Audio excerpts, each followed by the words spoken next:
Hello and thanks for checking out ChartGuys.com. We're proud to be one of the most successful technical analysis communities online, teaching you the skills to become a more confident, effective, and informed trader.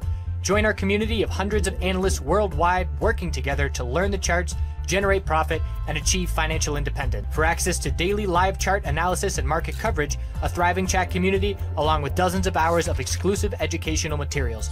We look forward to seeing you. Let's check out some charts. Everyone checking in on the markets. So yesterday it was the financial sector that was weak and the tech sector was holding up, and we were cautious if the tech sector rolled over, we knew things could get ugly. They rolled over pre-market and we started weak and we broke the key daily support level, but it was a bear trap. And that is when we break support and then the bulls show up in a huge way out of seemingly nowhere. So middle of the day, Chart Guys James starts posting this information in our options activity room, and he says big trade on BAC for June. And this is when things are looking very bleak. This is after support levels have broken. The S&P 500 looks very weak. And so we see that come in. We see more for CS calls. We see more for BAC June 2019. So this tells us that significant money is loading up. And again, why is significant money going to be loading up into the weakest start to a day that we've seen in a very long time, the key break of daily support? So it was definitely set up, and then the bounce in the market started right after these large calls started coming in. So it's a significant bounce at this point on SPY, but we need healthy hourly consolidation and continuation. And this is during extended hours right now, and it looks like an hourly bull flag.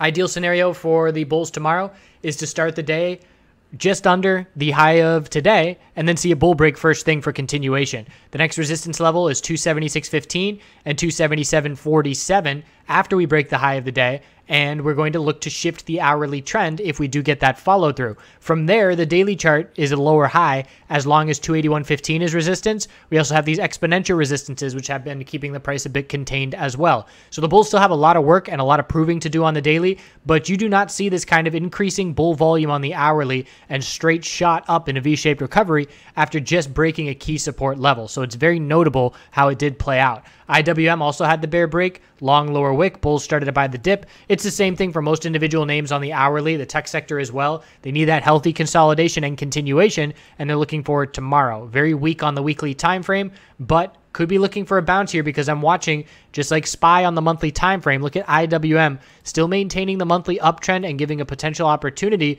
to try and play off this support level. Again, if we're going to see a reversal in this market in IWM or SPY, in my opinion, it will be on a head and shoulders pattern with a bounce on the monthly to cool things off a bit before breaking to lower lows. But we could be looking for that bounce to play out now. QQQ held the higher low on the daily. So the tech sector did hold on. The Amazon earnings are after hours on Thursday. And right now we have a daily tightening range. So the low, high of the bounce, higher low, anything under 178.26 is a lower high. And we're going to watch for a tightening range into at least next week on this tech sector. And again, you look at the hourly, everybody did the same thing. The hourly is a huge bull move and now trying for this bull flag consolidation. XLF, big gap down. Follow through was significant. And again, to see the bulls buy the dip on a very significant bear break, we lost all kinds of weekly support. The monthly hit a lower high and lower low. And to see big money making bets on June 2019 for the financial sector, again, it was notable. Anything on the daily under 27.18 is a lower high. Bulls still have a lot of work to do, but this is signal number one. So VIX at the end of the day, end of the video yesterday, I said, this is a really nice setup. Multiple daily inside bars. I'm going to be looking to play it today. And obviously I didn't get a chance to do that as pre-market. It was already sky high and I'm not going to chase it up at those levels. But we could see key resistance. So we saw a higher open coming and we said, all right, well, we're just going to look for a lower high here on the daily time frame. And TVIX had a really nice top fishing setup where we just look for a lower high and an equilibrium. So key resistance was 52.08. We top out at 51.48 and start pulling back. Equilibrium is the most likely setup. So the low, high of the breakout, higher low, lower high, and now we're going to pull back and look to form a higher low. Pretty much the inverse pattern of what the tech sector is doing with its equilibrium in the other direction. And the weekly time frame for VIX got the inside bar bull break, but it's all about tightening daily ranges for the tech sector and for the volatility index. So that's where we stand as we head into tomorrow. Hourly time frame is looking pretty good for follow through. The bounce lined up really well with an oversold bounce in the Canadian MJ sector. Tons of opportunity there as well. And everybody's looking for continuation, but we got to break the high of today first thing tomorrow to give that confidence in continuation. We'll see you soon.